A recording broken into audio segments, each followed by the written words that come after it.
right. Well, good afternoon, everybody, and welcome to Hiring Our Heroes Career Community, your home for resources, coaching, and support for our military community.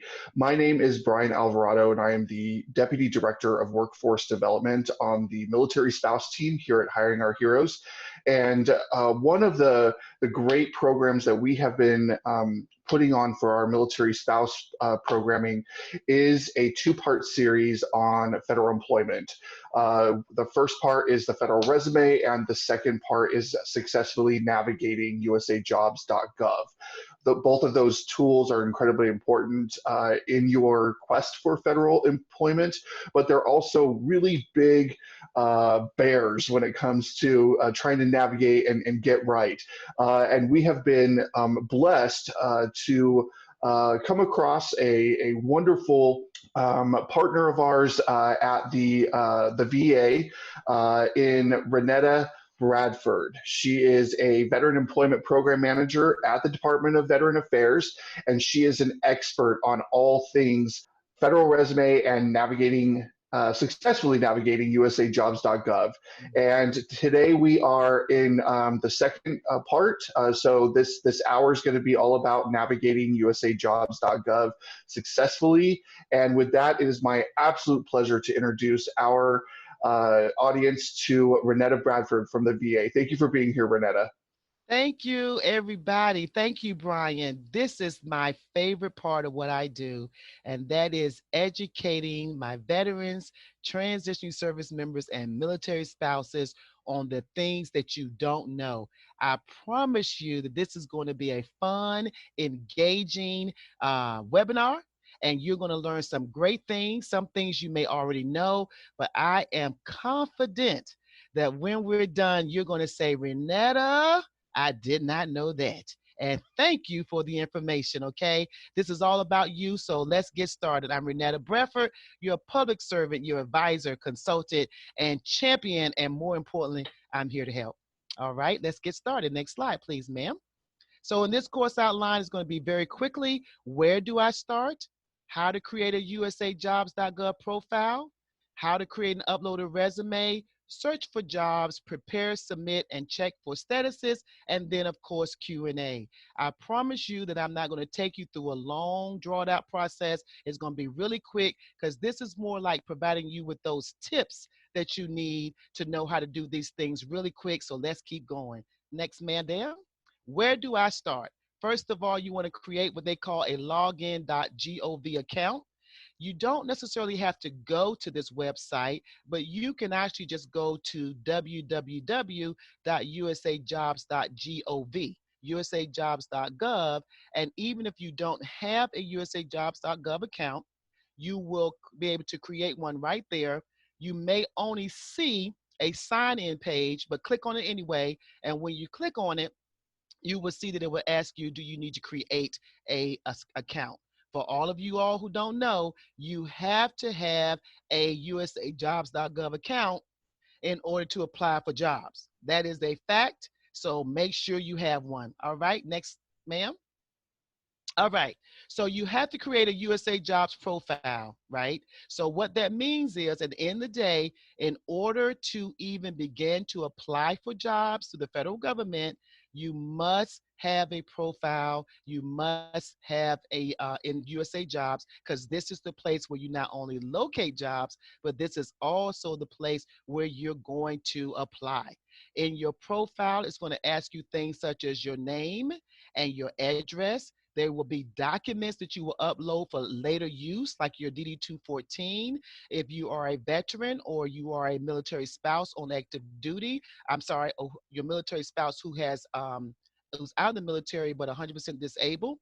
You will also upload your DD-1300 if you are a spouse of a Gold Star spouse, who's given his ultimate or her ultimate life for this country. You won't have a DD-214, but you will have a DD-1300. You will also upload a copy of a resume. We're going to talk about that. We talked about that in the last training, so Hope you guys were here for that. A federal resume, and then any other pertinent documents to show that you have, for example, education. You may upload your transcript and things of that nature.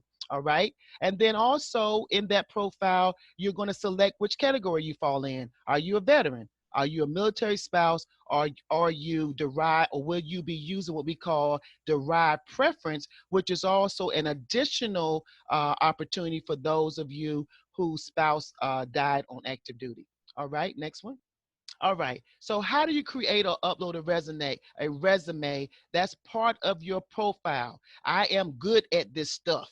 Well, that's really not the resume, but you get what I'm saying, right? Your resume will be uploaded, but for the most part, for those of you who missed my last one, this will be a general resume to just give you a good starting point, but it will not be the resume you will use to apply for a position. All right, next, ma'am. Now, this is the part of the training that I want you to pay most attention to. Many of you have either tried or will be trying to find a job through USA Jobs.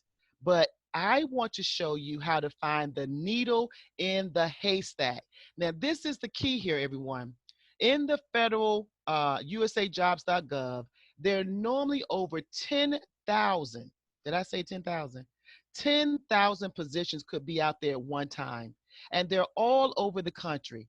And many of you who have no idea how to align your military skills or your personal skills or your private job skills with your education, which of these positions apply to me? How do I know by looking at a job title whether or not this is a position that I qualify for? Well, guess what?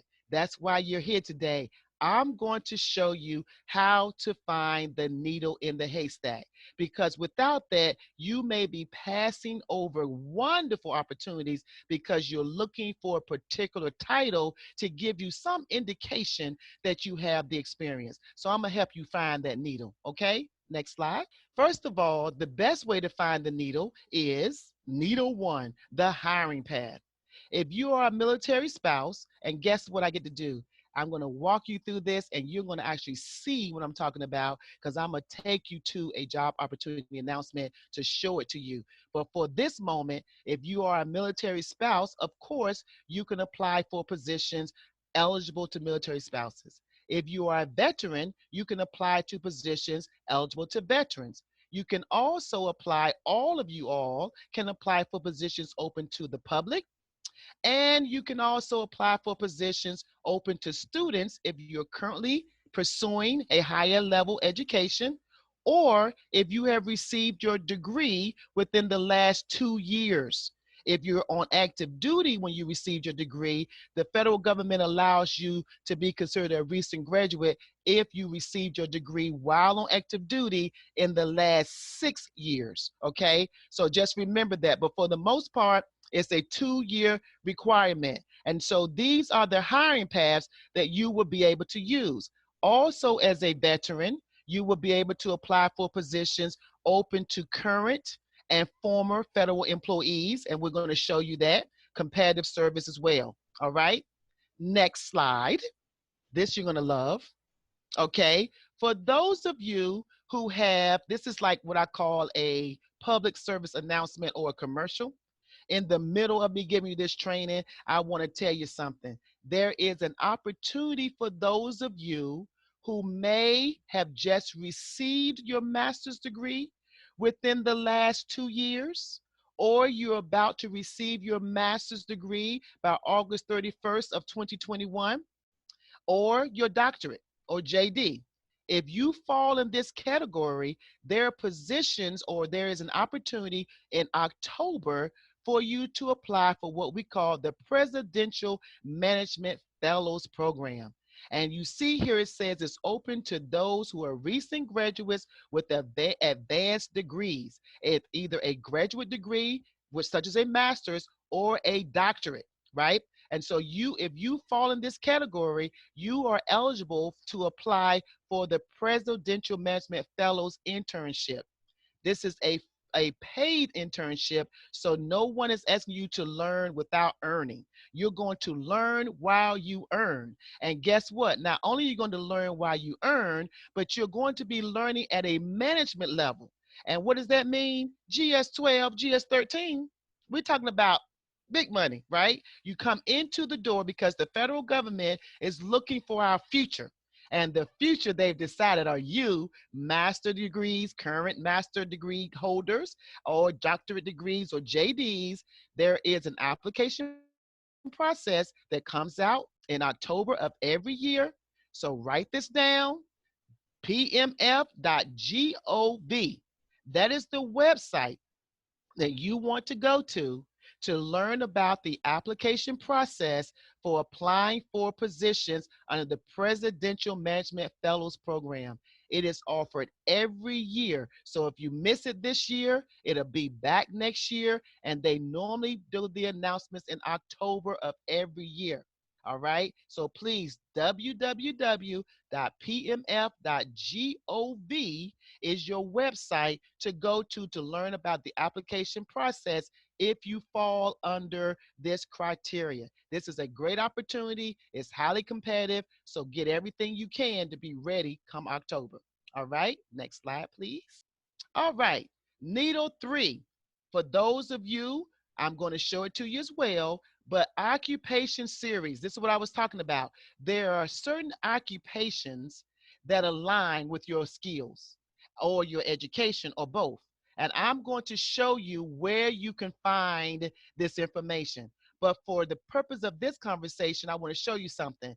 If you have a degree and you're interested in knowing what academic majors align with my degrees, there is a way to find that out. You see that link there?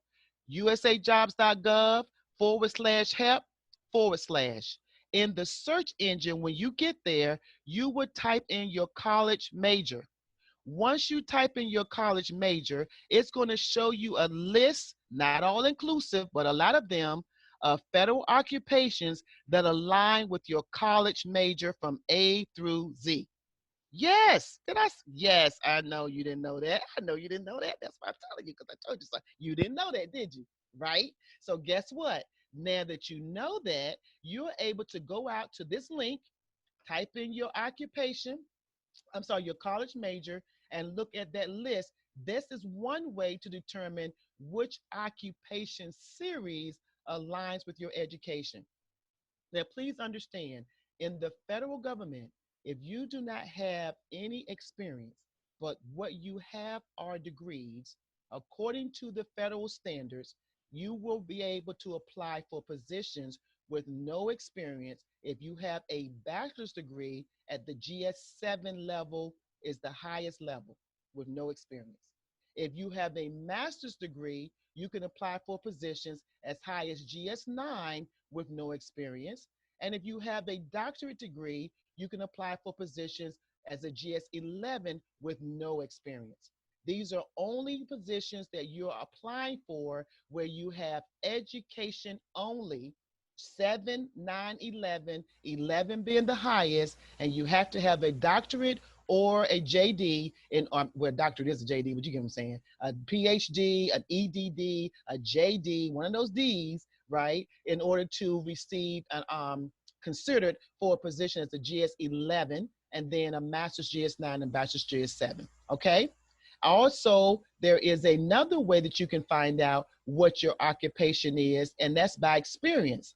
For other occupations, experience or a combination of related coursework and experience may substitute for a degree.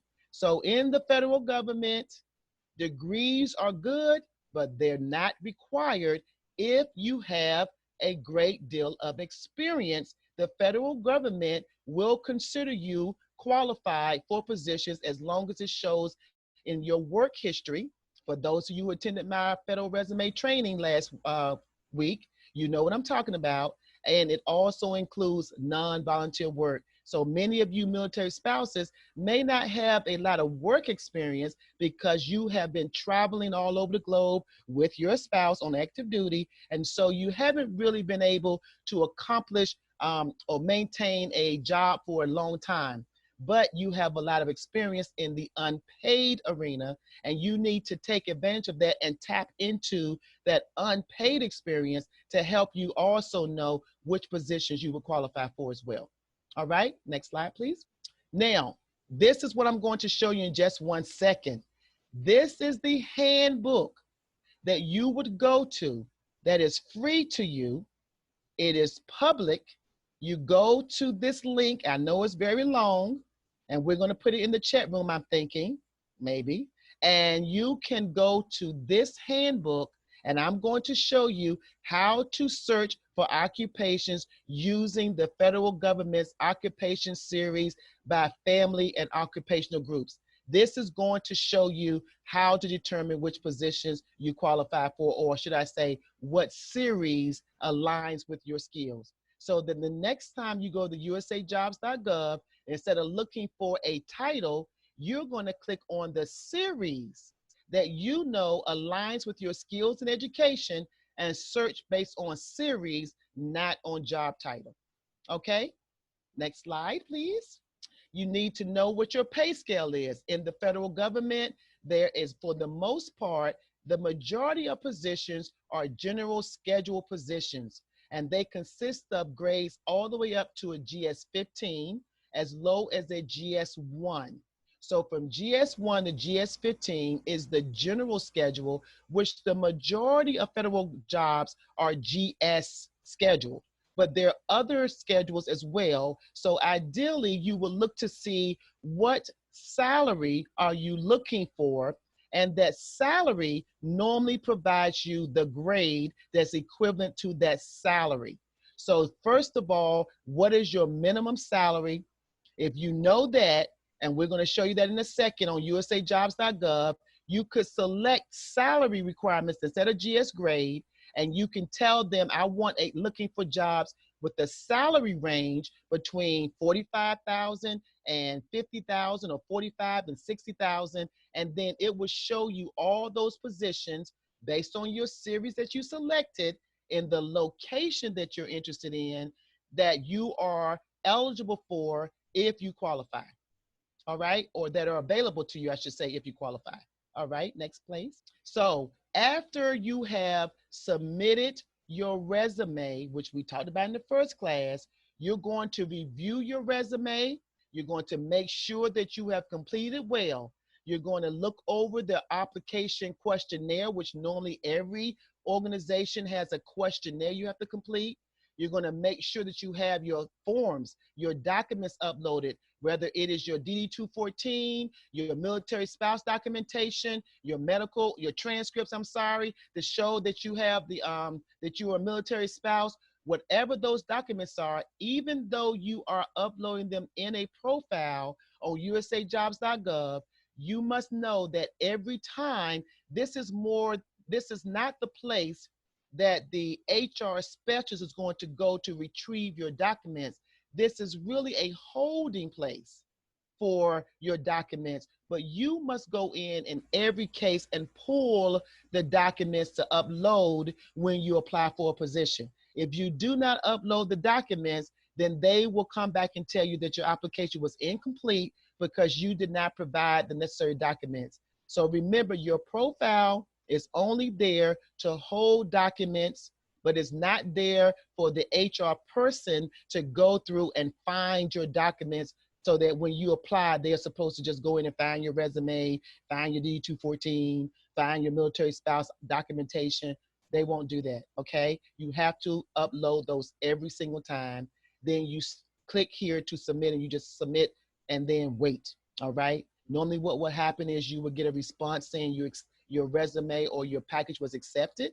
Then after you get a response and it was accepted, in about 2 weeks at the most, as 2 business weeks, you should then expect to receive notification on whether or not you were referred. Were you qualified and referred? Were you deemed unqualified? Or were you qualified but not referred? In about 2 weeks, or I should say 10 business days, you should expect to see a response. All right. And I can't stress enough that you need to ensure that you're using an email of which you check often. And this is what I want to give you as something to think about. If I were you, I would create a separate email for just job opportunities, so that's the one that I would turn on notifications instead of the one that you use for everything, so that you don't overlook an opportunity that may have come to you, or an email where someone was trying to reach you and they could not because you didn't answer the phone or you didn't check your email, and you were actually being considered for a position, but you never saw it. So make sure you're providing an email address and a phone number that you will check often. Okay? We don't want you to lose an opportunity. It's your turn for Q&A. But before we do that, I'm going to show you some things. If you can turn over the controls to me, I want to show you the handbook. But first, I want to show you a job opportunity announcement to visually show you what I'm talking about, show you the handbook. And then once we do that, we're going to open up for some questions, all right? If you were medically retired, how can you apply for opportunity for employment? But for our military community, our fellow military spouses, our veterans and transitioning service members, please be patient with Renetta. She gets a lot of these questions, a lot of these emails. She'll get to them, but please be patient. Yes. I'm still keep on doing some rapid fires. But if we don't get to your question, please feel free to reach out to Renetta or myself on LinkedIn. We'll do our best to get those answered in a timely fashion. Sure. But let's talk about remote positions. Will putting your zip code in your profile eliminate remote positions that are available? Well, not in your profile. It's the way that you search on USAJobs.gov. If they have positions that are open remotely, it would say promotion or opportunities available upon selection. If when you open up an opportunity and you see the words in the body of the job opportunity announcement under location, and it says location negotiable after selection, those are remote positions. So it doesn't matter where you live. If it's a remote position, it's a remote position. But what I will say to you all, and I'm glad you asked that question, if you are open to relocating and you put in your current address as Missouri, but you're willing to move to Washington, D.C., you should put that at the top of your resume. I'm willing to relocate for this position. Right. Okay. Can we talk a little bit about the military spouses in the room? There's a lot of questions. Somebody says, I understand that if your veteran is retired from military, then you cannot check military spouse. Is that correct? Unless they're 100% disabled. If they're not 100% disabled, that's correct. You're not a military spouse any longer. I'm sorry. You're not eligible for the military spouse hiring authority. Okay. All right. Next question. I have a really good one. What does the special authorities box mean? Is that indicated in a job announcement? Special authorities are certain positions in the federal government that are open for individuals that fall in certain criteria. Most of you all do not fall in that criteria because I did see that. Special authorities, there is a hiring path that you saw down in the box that says special authorities. That is something different from what we're saying about the 30% or more disabled, and that USAJobs.gov does. If you click on the special authorities link, it will give you an understanding of what those authorities are and whether or not you're eligible for those positions. Right. This is a great question. Do hiring managers within the federal government search profiles to find potential candidates, or is the only way to connect with a position is for you to apply for it specifically? Sometimes they do. So if when you take the applying for USAJobs.gov training that's free through OPM, you can make your resume what we call searchable. And so once you do that, there are times, although they may not be that many, where a hiring manager will go in and do what we call resume mining and look for individuals with certain skill sets. That doesn't happen that often, but you have to first make your resume searchable. There's a way to do that. Quickly, can you repeat off the top of your head the hiring paths for veterans and separately the hiring paths for military spouses? Military spouse is the quickest one. Military spouse and public positions open to the public. For veterans, it is open to the public, competitive service, veterans and students and recent graduates. Students and recent graduates also for the military spouse. Students, if you're currently in school, and recent graduates, if you got your degree within the last 6 years while on active duty, or the last 2 years if you got your degree after you left the military. So veterans, competitive service, veterans, and open to the public are the three you can apply for. But the one that's most likely going to give you the best edge is those open to the public. And it's the same thing for you military spouses. Those open to the public is going to give you the best opportunity. Right. Okay, I'm going to end on one question that I get all the time that Okay. I've never been able to answer with any sort of educated response. But this comes up a lot because when people are looking at these jobs and they're seeing this grade and that grade and what do I qualify for, it can get a little daunting. Sure. So this question says, are you disqualified from consideration if you do not check the box on the application that you are willing to take the lower salary grade even when you know you qualify for the higher grade? Yes, because what happened is, I put it this way, you're saying you believe. Let's make sure we understand. You may know, but if your paperwork don't say you know, your resume doesn't prove that you know, then you knowing isn't good enough. So ideally what you want to do is when you write your resume at the highest level that you know you qualify, hoping that you completed your resume correctly. But if you're willing to take a position in a lower grade, the system will ask you what's the lowest grade you're willing to accept. You make that decision and then that's what you select. Now, mind you, they're not obligated to give you a position in the lower grade if you qualify at the higher grade. This is only in the case where you don't qualify at that grade, but you may qualify at a lower grade. They want to know, do you want to still be considered? Absolutely. Well, unfortunately, that is our time. Oh! Maybe next time we make this a 5-hour course and Oh my goodness, it's so get many to, questions to ask. It's so much, y'all. And I yes, get it. And you know, I'm here yeah. for you. Holla at your girl. That was renetta.bradford@va.gov, if Yes. you didn't catch that earlier. But again, there was a lot of questions about the federal resume for those that missed last week. I am going to work with our team here at Hiring Our Heroes to get these 2 sessions put together and uploaded to our career community site on the hiringourheroes.org website. I will ask them to send out an email to all of you when that has been completed, and then you'll be able to have both of them and refer back. And remember, you can always reach out to Renetta and I both on LinkedIn, and we can answer any questions, and we'll try to do it in a timely manner. Other than that, thank you, Renetta. Thank you to you and your team for all you're doing for veterans and military spouses, and helping us navigate this crazy federal employment journey. But thank you very much to all of you who joined us. And until next time, good luck. Thank you. Until next time. Bye, everybody.